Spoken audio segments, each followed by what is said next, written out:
Nous voici au cœur de la ville, au centre de Beyrouth, une ville en pleine mutation. Enfouis au milieu des arbres se dressent les bâtiments centenaires abritant en leur sein l'école supérieure des affaires.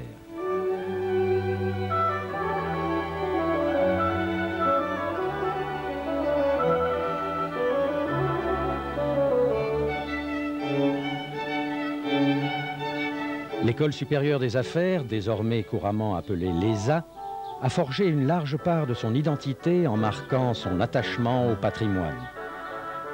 Créée à l'image des grandes écoles de gestion les plus prestigieuses, comme ESCP, EAP ou HEC, l'ESA dispense des formations en management selon les meilleures normes internationales, tout en respectant la culture et les nécessités régionales.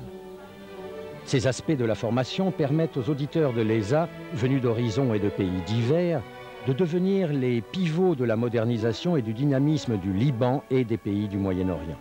Tout le monde connaît les talents des Libanais dans le domaine économique, commercial et financier. Donc s'il y a bien un endroit où la France devait investir dans le domaine de la formation économique et financière, ça devait être Beyrouth. Quand je suis arrivé au Liban, j'ai découvert ce site superbe, au cœur de Beyrouth, tout près de la Banque centrale, tout près des grandes banques. Donc j'ai décidé de faire de ce terrain une université de gestion et de management. Ce site, quand je suis arrivé en 1994, je l'ai trouvé miné, piégé, avec des rebuts de matériel militaire qui inondaient tout le site, tout le matériel rouillé, des bâtiments délabrés.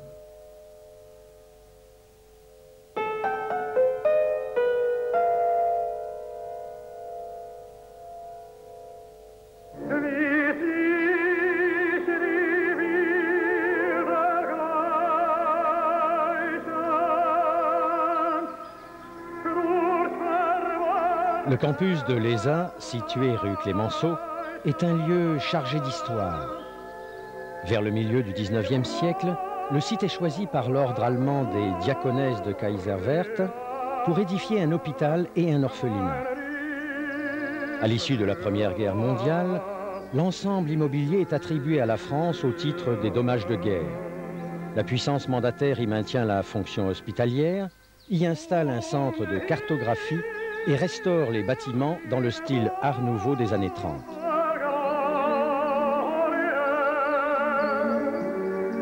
À l'indépendance du Liban, le site Clémenceau devient le siège de l'ambassade de France.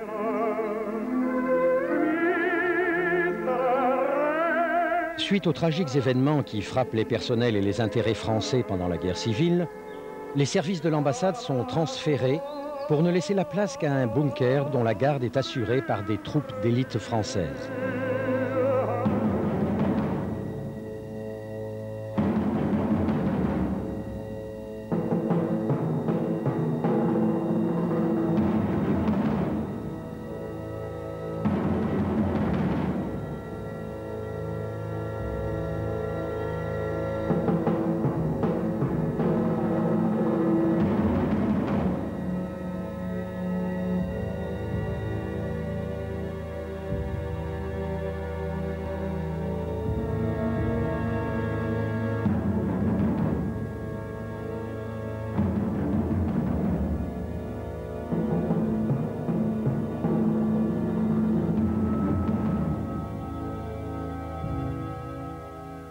Je suis arrivé à Beyrouth en septembre 1996 et j'avais pour mission de transformer ce site magnifique, mais délabré, en une école de gestion, dans un laps de temps très limité. À partir des cahiers des charges préparés par l'ambassade de France au Liban, le ministère français des Affaires étrangères a lancé un appel d'offres. Et très rapidement, une entreprise libanaise a été commissionnée pour conduire les travaux qui devaient être réalisés en 15 mois.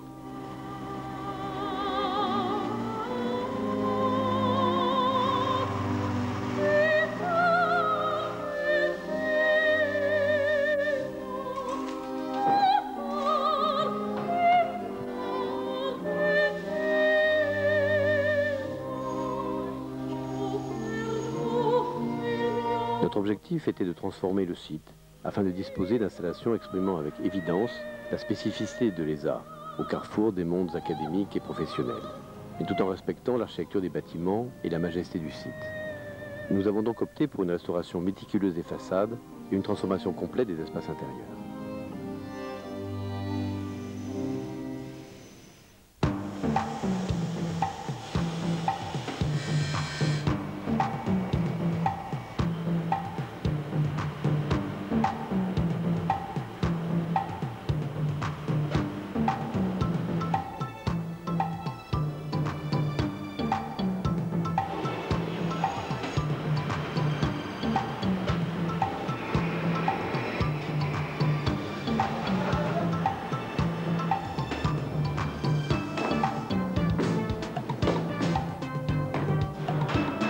Il était primordial de disposer de locaux soigneusement agencés et adaptés à la mission de l'ESA en privilégiant l'ergonomie et la convivialité. Telle était l'ambition des fondateurs de l'ESA, la Banque du Liban, le ministère français des Affaires étrangères et la Chambre de commerce et d'industrie de Paris, liés par les termes d'un accord de coopération culturelle, scientifique et technique signé par le Liban et la France le 5 avril 1996, en présence des présidents Chirac et Hariri. Les fondateurs de l'ESA ont été rejoints par plus d'une vingtaine d'entreprises libanaises et françaises qui ont apporté leur aide et leur caution à ce projet essentiel de la coopération franco-libanaise et de la francophonie. Nous voulions une école de haut niveau qui puisse former les jeunes Libanais suivant des standards internationaux. Donc quand Son Excellence, l'ambassadeur, M. Lafont, est venu nous trouver avec ce projet, il nous a tout de suite paru très intéressant et nous avons collaboré ensemble et cette collaboration a abouti à une réalité qui est un succès aujourd'hui. Je l'ai dit, notre ambition est de donner aux jeunes Libanais les meilleures chances en leur ouvrant le meilleur enseignement supérieur français. Partenaires de l'ESA, l'École des hautes études commerciales et l'École supérieure de commerce de Paris apportent la qualité de leur formation. Je salue l'exceptionnel travail réalisé par le corps professoral et l'équipe administrative de l'ESA. Je félicite son directeur général, M. Roger Ourset, qui a su lui donner vie. Bravo pour votre action, bravo pour le rayonnement de l'école. À tous ceux qui vont s'y former dans les prochaines années, je voudrais dire de tout cœur, bonne chance et bon vent. Maintenant, il y a une promotion, elle va faire sa compétence, elle va faire la preuve de sa compétence. Alors le gouverneur m'a dit une chose, et je vous laisse ce message, la crédibilité de l'ESA, ce seront les emplois que va trouver la première promotion.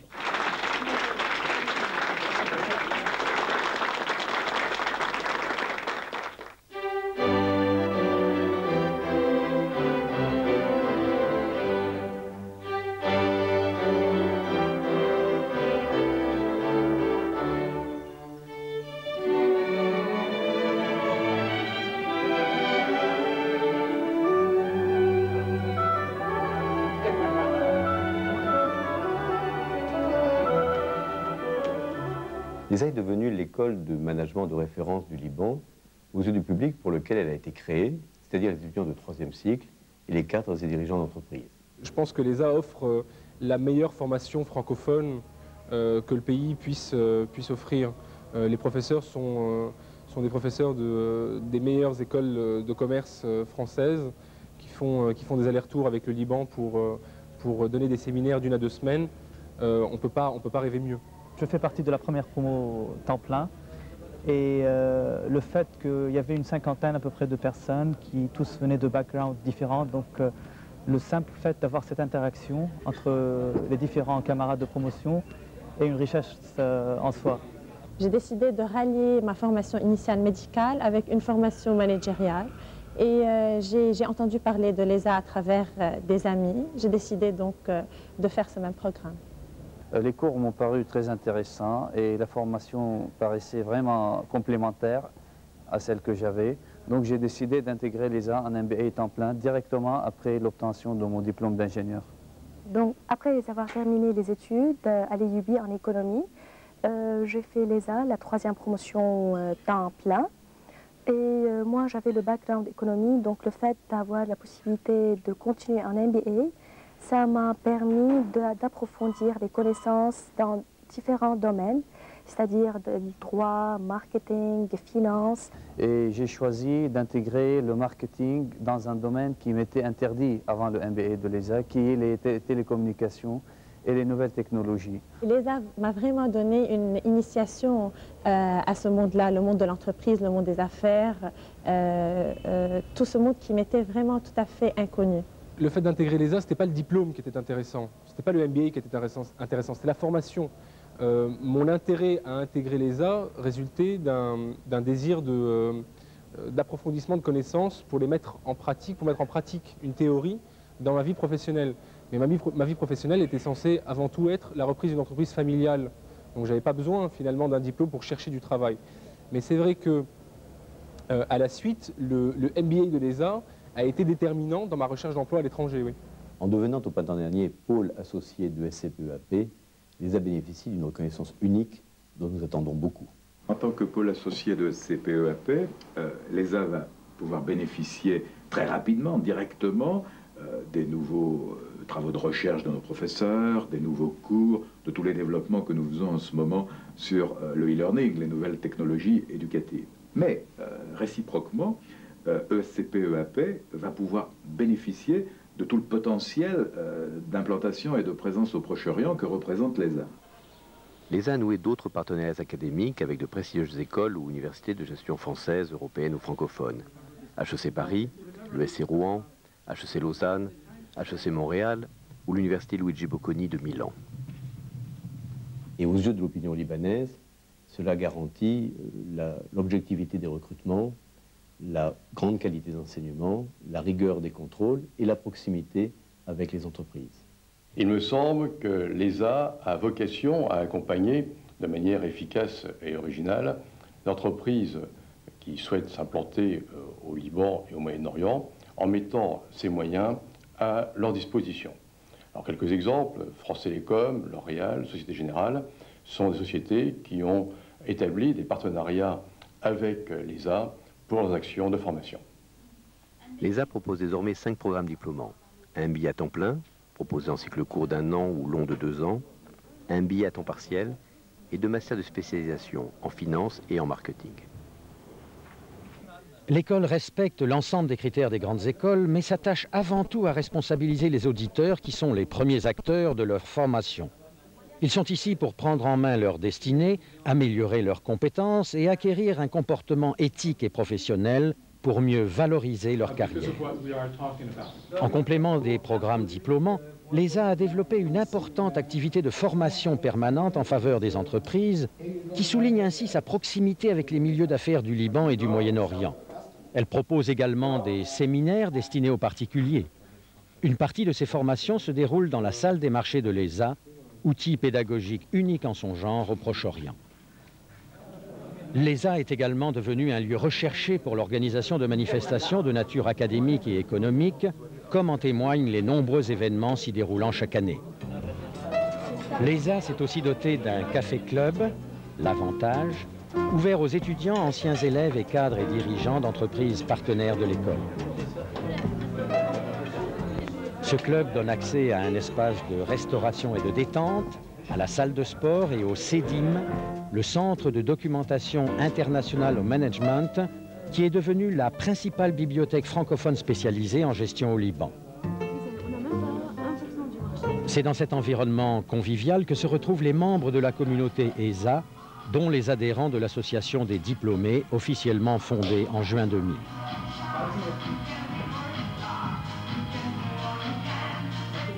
Depuis sa création, l'École supérieure des affaires s'est affirmée sur la scène libanaise. En investissant conjointement dans le domaine stratégique de la formation à la gestion, le Liban et la France offrent ainsi les meilleurs outils aux étudiants, cadres et dirigeants du Liban pour renforcer leur expertise managériale. L'ESA permet aussi de valoriser le savoir-faire des grandes écoles de gestion françaises et européennes et de faire ressortir la langue française, seule utilisée à l'ESA, comme un atout à l'épanouissement des carrières et des personnalités. La dynamique du succès enclenchée depuis 1996 va être poursuivie par le développement de nouveaux programmes, en particulier pour les dirigeants d'entreprises du Liban et du Moyen-Orient, le renforcement des recrutements et la création de nouvelles activités élargissant la diffusion et la notoriété des pratiques de gestion d'origine française et francophone. L'ESA est la seule institution de ce genre, c'est-à-dire une école supérieure d'administration des affaires qui existe actuellement en dehors de la France. C'est un cas exceptionnel, c'est un cas unique, c'est une référence, j'espère qu'il y en aura d'autres d'ailleurs, mais en tout cas nous avons pensé que le Liban était le premier terrain apte à recevoir cet apport français, et je crois d'ailleurs que les résultats que nous constatons prouvent bien que nous avions raison. Le succès de l'ESA s'explique facilement. La Chambre de commerce et d'industrie de Paris a choisi d'exporter son savoir-faire éducatif en l'adaptant, autant que faire se peut, au contexte libanais. De plus, les liens étroits qui unissent l'ESA aux grandes écoles de la Chambre de commerce et d'industrie de Paris constituent une garantie de qualité et de rigueur. L'ESA est un succès puisque 75% des étudiants sont embauchés 3 mois après leur sortie de l'école. Le réseau des diplômés de l'ESA, bientôt riche de plus de 1000 anciens, s'accroît chaque année et s'étend du Liban vers la péninsule arabique et l'Europe. Par leur présence et leur talent au sein d'entreprises de toute taille, de tout secteur et d'un nombre sans cesse plus grand de pays, les diplômés de l'ESA sont prêts à relever les défis du futur.